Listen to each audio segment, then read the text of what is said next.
Hey everybody, this is Sue Craig, your Stampin' Up! Demonstrator here in Cleveland, Ohio. And today I have an amazing card for you. This is the card that we're going to make. And I know you've seen me do cards like this before, where we've colored with markers or colored with brushes after we've embossed. And what I want to do is show you a quicker and easier way to get an amazing looking card like this. Isn't that amazing? I think it's just so cool. I added some little tags and then thinking of you inside. I do a lot of cards for a local hospital, and so I try to send encouraging cards and cards that don't say get well, because there are people there that won't get well, but they still need encouragement. So I'm going to show you how to make this card. Here's what we're going to need. Before I do that, I want to show you, this has black Memento ink pulled across. I did try in one of my classes to use the Peacock. Now the Peacock looks nice, but you don't get the same bright contrast as you do with using the black. So you can use any dark color you want, and it depends on what you're looking for as far as a result. But I just wanted to show you. I could have used navy as well, or even Secret Sea. So keep that in mind. It's totally your preference. But we're going to use Memento today. The stamp set that I used is a new one that's going to be coming out in July, and it's called Scalloped Blooms. It has a bunch of scallops. Of course, scallop dies that go with it. I'm going to be playing some more with those. I look forward to that. It has really nice, this is all sentiments. And what I do with mine is, on the harder side of the plastic, I just take my Sharpie marker and trace around the stamps, and I attach the two pieces at the top with packing tape so I can open it, flip it under. Do you ever have that time when you pull that piece off and you set it down and then you can't find it? That's me. Well, this is helping me not waste time looking for it. Maybe you can use it too. I don't know. All right.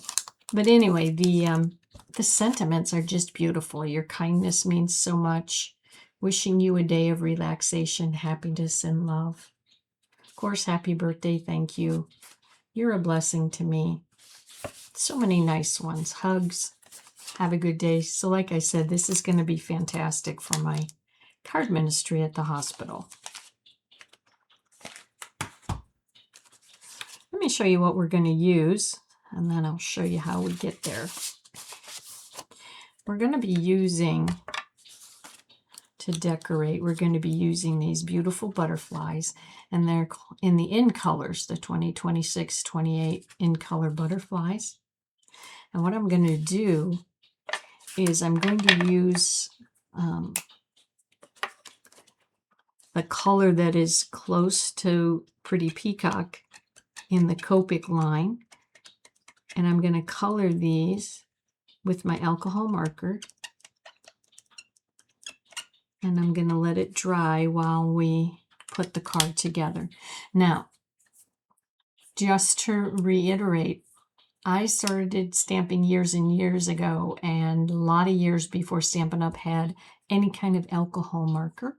I did purchase some of them before, and I have purchased some so that my customers can see how they work, but my major collection is in Copics, and so when I do videos, chances are that's what you'll see, but that's why you'll see it, because I've been doing this a long time, and I did not want to reinvest in more alcohol markers when I already had some that worked well for me. Another thing we're going to use is the Fern and Flora 3D embossing folder. Unfortunately, this is back ordered, but you don't have to use this. You can use any embossing folder you want.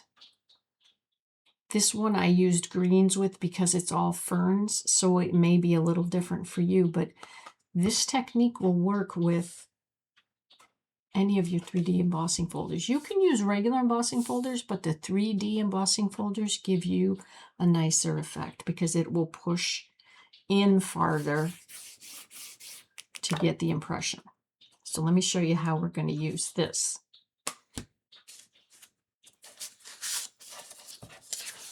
There's not too much that goes with this card.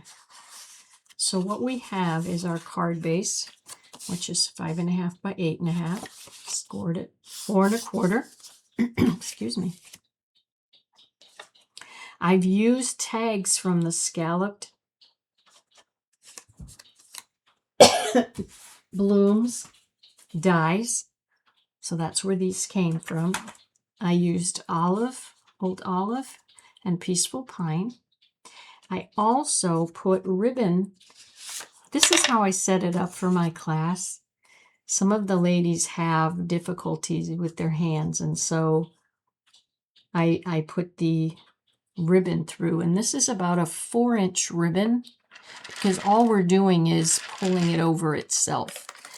And if you haven't seen this before, this is a nice way to work with ribbon and small holes. You get these little flossers. People use them that have braces. It looks kind of like a huge eye of a needle. And I put it through the hole. And then I put my ribbon through. So I'm holding it. And then I just pull this blue thing, the flosser. I pull it and it pulls the ribbon through the hole. Look at that. It made my day. I'm telling you, it made it so much easier. And also, if you're going to do fancy ends on these, the best time to do that on something this short is to do it before you tie it. So what I'm doing here is I'm folding this in half and then cutting from the fold up to like on a diagonal. Okay, that looks a little wonky. That's all right. We'll fix it. It's a little harder on narrow ribbon, but you can see this ribbon is going to shred. It's going to come off. So I want to cut it so that I don't have that problem. There we go. That's a little better. Okay, so now I have those tails and I can tie it whenever I'm ready. So anyway, I have these two things for tags. All right. I have a fern that I cut out for the inside. And now I have 2 pieces of white cardstock. And these are 4 by 5 1/4. All right, one is for the outside and one will be for the inside where our sentiment is. And like I've said in other videos, what I try to do is to turn my paper the way that it's going to be so that when I am stamping, I stamp it the correct way. Now, what I might do though on this one, since this goes horizontal, I may go vertical. So let's try that. I want to see what that looks like because we already know what horizontal looks like. So let's do it. All right. So when I did this, I wanted to show the ladies in my classes an easy way to blend it. I mean, this looks like I spent time figuring different things out. It's not like that at all. What I did was I worked in 3s. I have 3 colors. And I have 3 areas for each color. So I started with olive. I did 1, 2, 3. It's kind of like a diamond. Not a diamond, a triangle. Can you believe I taught school? Yeah. All right, anyway, that's a triangle. Then I took my pine and I went 1, 2, 3. And then I took my peacock and did 3 again. It really doesn't matter where you're putting it. You just don't want them really close together if they're the same color. So let me show you how I did that. I'm going to start with this, and it doesn't matter which way I hold my paper while I'm adding ink to it. So let's start with the olive color. It's really helpful if you stick your finger in the olive too, because then you got to clean your hand off. Oh my goodness. Here we go. All right, so let's get our green ink out. I always start a little bit off. Now for this, it's really not going to matter if you have blobs or anything, because, you know, like that, because we're not working on blending. It's all going to be pushed around and it's going to be sunk in. You'll see what I mean. All right, so if you're looking at this to get an idea of what I'm doing, I'm just trying to figure out, okay, where else can I put olives? So I'm going to go across from the olive that I have. And you'll see, you can also go over these colors. You do want to overlap them.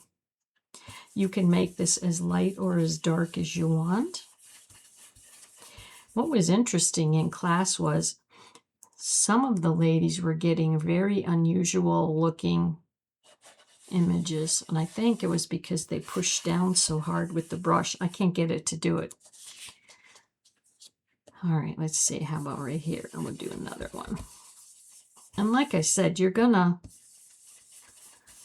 overlap these anyway. Oh, that's what they were doing. They were pulling the ink from the ink pad, maybe. Okay. We got 3 olives. Now the pine green. Ooh, I love this. Not the color especially. Well, I do like the color, but I love how these things work. Did you know that if you just flip this upside down, that's where the magnet is, and it holds very well. I did it this way. It'll still attach, but it doesn't hold as tightly. So if you turn it upside down, it works beautifully. All right, so I'm going to take my next brush and I'm going to do some of the pine. And you'll notice when you're using these new stamp pads that it is very different. It is not the foam pad. We've gone back to the linen, and it is very different. You will feel that it feels harder, and you have to press a little bit more to get the ink that you want. You know, it's a learning curve, just like we had to learn when we went from linen to the foam. Now we're back again. So yes, it's different, but sometimes different can be good. So we just have to accept the change and move on. Not a big deal. Everything's changing. All right, again, just pull that off, set it down, and you are done. That has been a wonder for all these ladies that I know in my classes that have difficulties because of their arthritis or their hands. All right, how about some peacock, pretty peacock. So we've used old olive, peaceful pine, and now peacock. And what I did with this is I just kind of filled in the areas that were left, and of course I'm overlapping. You can see that. You also, when you finish doing this with the black, if you don't like kind of how it looks, if you want to add more of the green inks, you can do that, providing that ink is nice and dry. And you cannot use our new hybrid ink on this technique and then go back and re-ink, because it stays wet longer and it will mix the blend. It will blend right over that stuff. You will not be happy. So don't use our hybrid on that technique if you're going to use ink afterwards. Okay, now here is the most important part. Typically when we use an embossing folder, we put our paper in with Stampin' Up! Logo here on the top. We're not going to do that. We're going to flip it over and open it and put it in. Now, I was telling the ladies that what I wanted them to do, depending on how they were going to have their card made, is I wanted them to put their paper in how they wanted it to go and where they wanted it to be. Like, I'm going to make mine vertical now, so I think I want the ferns to go that way, and I want to try it. So let me go put this through the stamp cut emboss machine, and we'll see what it looks like when it comes out.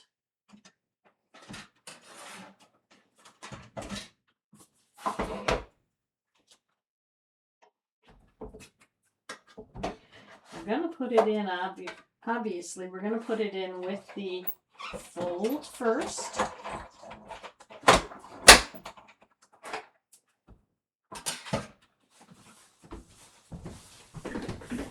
And this part here is actually the fold, so that part goes in first.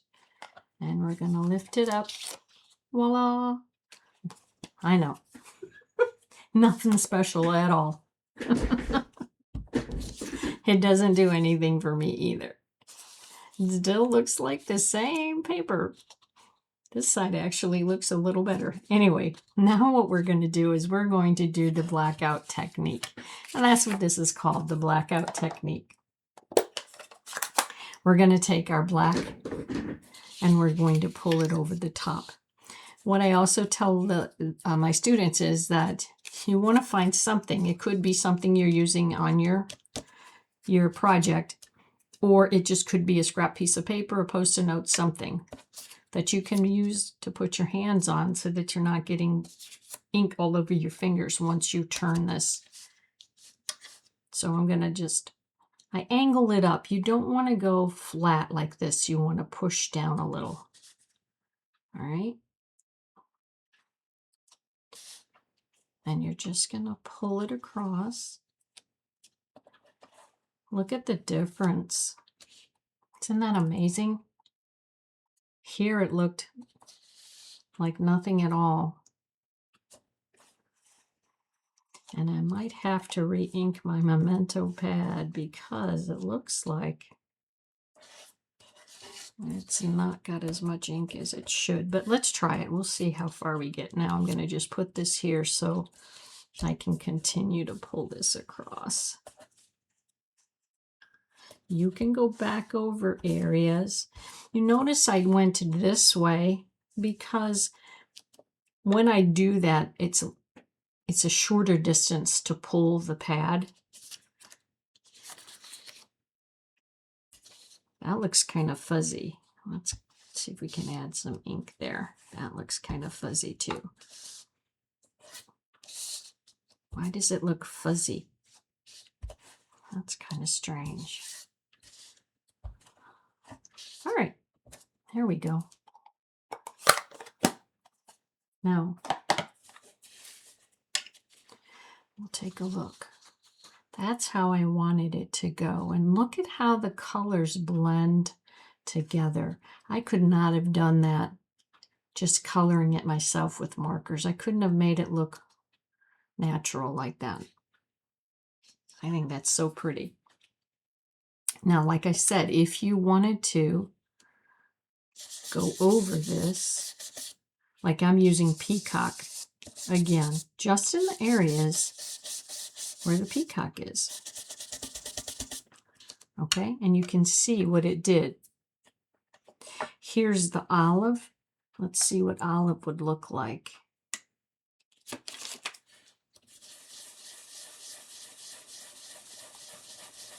Look how that brightens it up. So like I said, if you feel like the black has, you know, washed it out a little bit, you can feel free to add a little more ink to kind of bring it back to life. Like, look over here. Oh boy, look at that. Isn't that pretty? Or areas here, like to me, that looks a little washed out. So I'm going to see if I add some more Peaceful Pine to that.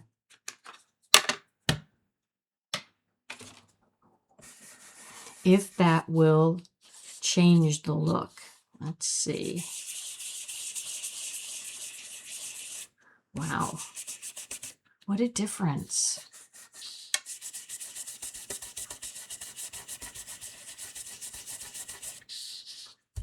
So you can see,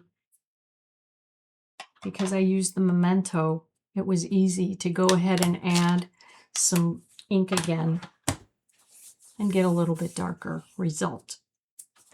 Now you can also see that this is bent because we have added a lot of ink to it. So you can turn it over and kind of pull it, kind of like we do with ribbon sometimes. Okay. We're going to have to use our adhesive glue. I like to use glue when I have covered the whole front in ink, because then it will lay flatter for you. So let's go ahead and do that. And I'm going to keep in mind that I'm going to make my card vertical instead of horizontal.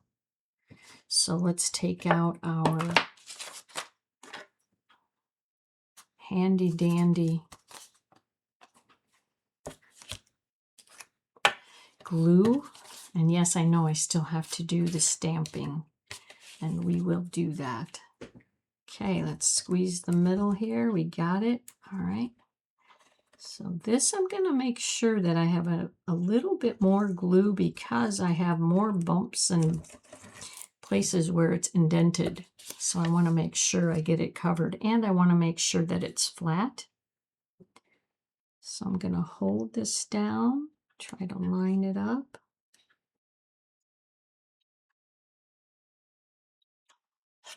Now, I've just put ink on this, and I really don't want to get it all over my hand. So I'm going to turn this over and push it down.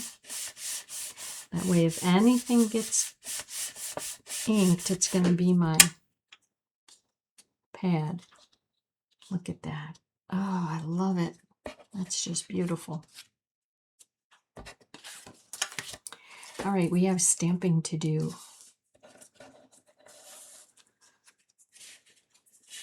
So on the front, we're going to do Have a Good Day. I used, again, the Memento, or our black ink. Let's see. Hang on. Let's see what Peaceful Pine looks like. I did that in black. We already know what black is going to look like. Let me cover my glue. So let's do Have a Good Day. And I always put something underneath what I'm stamping. So, and again, you have to push down a little bit harder to get it to ink up well for you.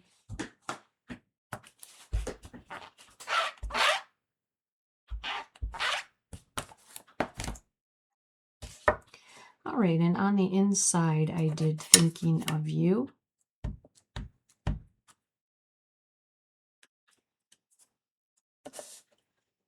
And I know I want to put a fern there. So I lay my fern there, and now I know where I can put my Thinking of You. So keep that in mind when you're adding something extra to the inside. Let's cover that green ink.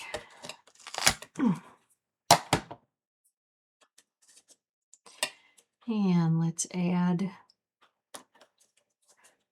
I can do the regular adhesive to that, but I wanted to show you how easy it is to use this as well. It's just quick, easy strokes.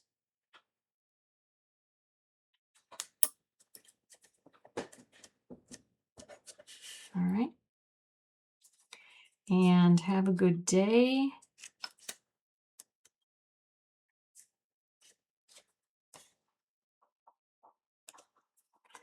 I'm going to use glue again.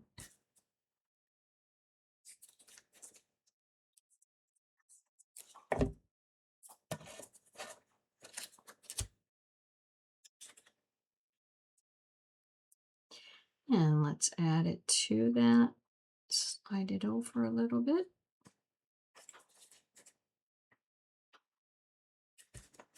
There we go. Oops. Okay.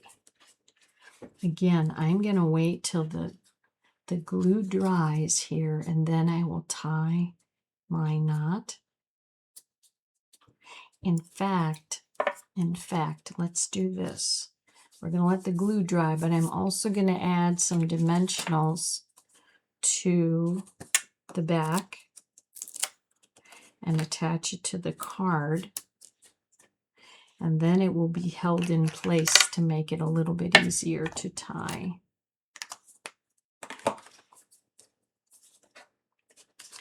All right, let's put this inside.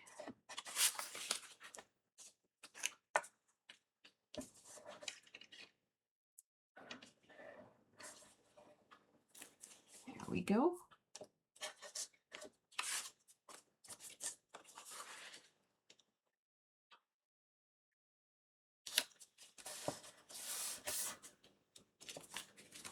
Okay. And now you can put this wherever you like. It was interesting. Some of the people, when they looked at the card, went, "Oh, I don't like how it looks right there. That's where my sentiment is going to go." And it worked well. I don't like that way that looks, and so I think I'm going to cover that. So it'll be kind of over to one side here at the bottom. You know, you just have to have a way to fix a mistake, and that was a natural way to do it. All right, now you can see this it's held in place now because it's on the card, so it's easier to tie. And when I do this kind of tying,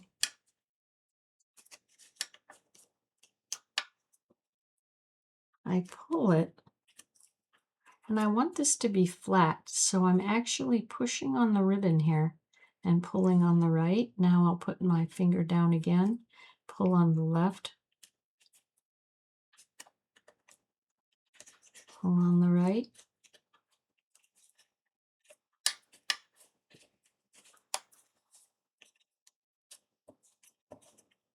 And then if you want to trim again, you can. Like here, this looks like it's going off the edge, so I can trim a little bit off of this if I want to do that. Not a big deal.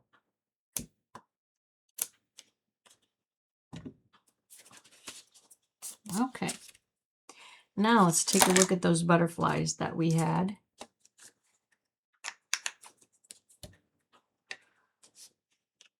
I'm going to take this one.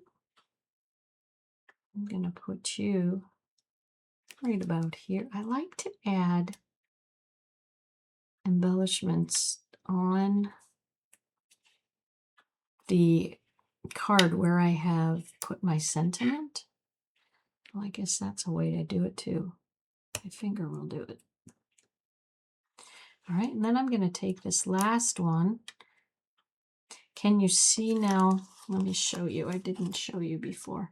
See the difference between that one and this one? It's kind of similar. But if you were seeing it in person, you could see that it's a little darker because of the Peacock. I'm just going to put you, yeah, on the white, because then you'll stand out. And these are dry. They're alcohol inks, so they're dry and, you know, you don't get anything on your hand. So there you have it. A debossed card. Remember, we use the debossed side, and it's called the blackout technique. I hope you liked this card. I hope you give it a try. And thanks for watching.